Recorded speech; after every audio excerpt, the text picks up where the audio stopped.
Hello भाई लोग, कैसे हो आप लोग। उम्मीद है अच्छा ही होंगे।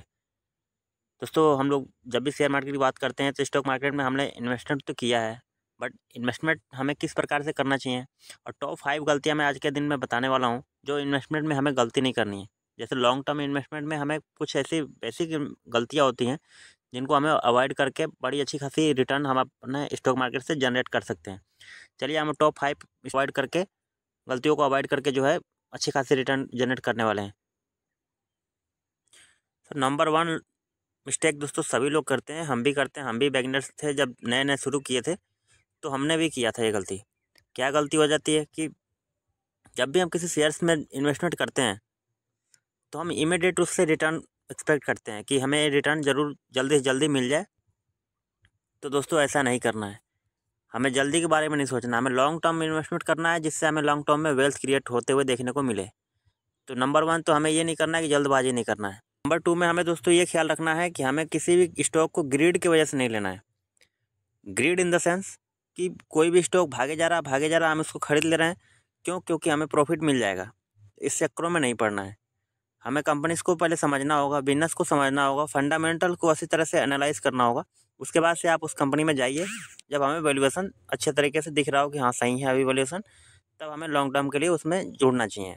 और नंबर 3 जिसमें हम गलती करते ही करते हैं, क्या गलती हो जाती है कि हम पेनी स्टॉक में चले जाते हैं। पेनी स्टॉक में इसलिए जाते हैं क्योंकि हमें नंबर ऑफ़ क्वांटिटी शेयर्स का ज़्यादा मिल जाता है। अब दोस्तों, ऐसा नहीं है कि हमने 10,000 रुपये डाला तो हमें बहुत सारी क्वांटिटी मिल जाएगी तो लॉन्ग टर्म में ये वेल्थ क्रिएट करके देगी। पेनी स्टॉक बनाई किस लिए है भाई? टॉप से अपने 80% 90% टूट के नीचे पड़े हैं पेनी स्टॉक, इसलिए उसको पेनी स्टॉक ही नाम दिया गया है। अब नंबर ऑफ़ क्वांटिटी आप अपने पोर्टफोलियो में बढ़ा के आप ये सोचेंगे कि वेल्थ क्रिएट कर लें, तो बिल्कुल भी नहीं हो सकता। क्यों? क्योंकि आपको रिटर्न जो मिलेगा वो 10,000 पे मिलने वाला है। ऐसा नहीं है कि आपको क्वांटिटी पे मिलने वाला है। तो 10,000 रुपये आप क्वालिटी स्टॉक में डालिए और उसमें पड़े रहिए। बस वैल्यूएशन का देखना होगा, वैल्यूएशन किस भाव पे आप ले रहे हैं, इस चीज़ का आपको बेसिक ख्याल रखना होगा।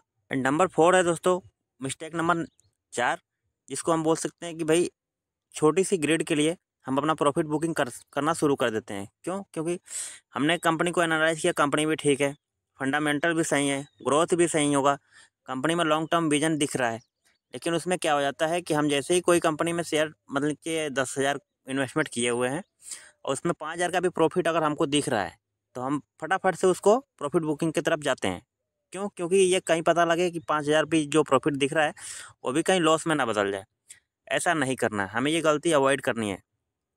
क्योंकि लॉन्ग टर्म में ही वेल्थ आपको क्रिएट होते हुए देखने को मिली कि अगर 5,000 का प्रॉफिट आपको दिख भी रहा है, तो अगर ये मान के चलिए 5,000 का है तो इसको 2,500 ही मान के चलिए। ऐसा नहीं है कि आपको 5 के 5 पूरा ही मिल जाएगा, इसको 2.5 मान के चलिए। गिरेगा, गिरेगा फिर वो बाउंस बैक करेगा दोस्तों। ऐसा नहीं है कि नीचे ही रहेगा। मान के चलिए एशियन पेंट में किसी ने उस समय पे अगर सन 2000 में भी 10,000 रुपये डाला होता और उसमें 10,000 का डबल हो गया, यानी 20,000 हो गया, तो वो क्या बेच के अगर निकल गया हो तो उसके पास कोई करोड़ों की वेल्थ होती नहीं। लेकिन जो जुड़ा हुआ है लॉन्ग टर्म में, उसके पास करोड़ों की वेल्थ बनी हुई है। एंड द लास्ट, पाँचवा पॉइंट में गलती क्या हो जाती है कि हम ऐसे किसी सेक्टर में चले जाते हैं जिसमें ग्रोथ ऑलमोस्ट रुक सी गई है इन द सेंस, कहने का मतलब ये है कि मेटल्स में अगर आप चले जाते हैं, उनमें कोई ग्रोथ आपको पता है दिखती नहीं है, बहुत ज़्यादा ग्रोथ उसमें दिखेगी नहीं। ऑयल में अगर चले जाएंगे आप, उसमें भी बहुत ज़्यादा ग्रोथ आपको दिखेगी नहीं। आने वाले समय में डिक्लाइन होती जा रही है ये सेक्टर्स। क्यों? क्योंकि रिन्यूएबल एनर्जी हमारे पास रिसोर्सेज आते जा रहे हैं। मेटल्स हमारे पास ज़्यादा अब कंजप्शन होगी नहीं, क्योंकि ऑलमोस्ट उसकी ग्रोथ हो चुकी है, पीक पे है। तो हम किसी ऐसे सेक्टर में ना चले जाएं जिसमें ग्रोथ रुक सी गई है और ग्रोथ आगे बहुत ज़्यादा दिखने को नहीं मिलेगी। हमें ऐसे ही सेक्टर में जाना है दोस्तों कि जिसमें ग्रोथ लमसम दिख रहा हो। इसमें हम वेल्थ क्रिएट कर सकते हैं और लॉन्ग टर्म में जो है जुड़ के कुछ बना सकते हैं। तो ये तो वो 5 मिस्टेक दोस्तों जिसमें लॉन्ग टर्म में हम गलती कर देते हैं। आए दिन गलतियाँ होती रहती हैं। उम्मीद है आपको ये वीडियो अच्छी लगी हो। अगर वीडियो अच्छी लगी है, अगर कोई सवाल आपके मन में घूम भी रहा हो, तो आप ज़रूर कमेंट करके बता सकते हैं और चैनल को सब्सक्राइब जरूर कीजिएगा। Thank you.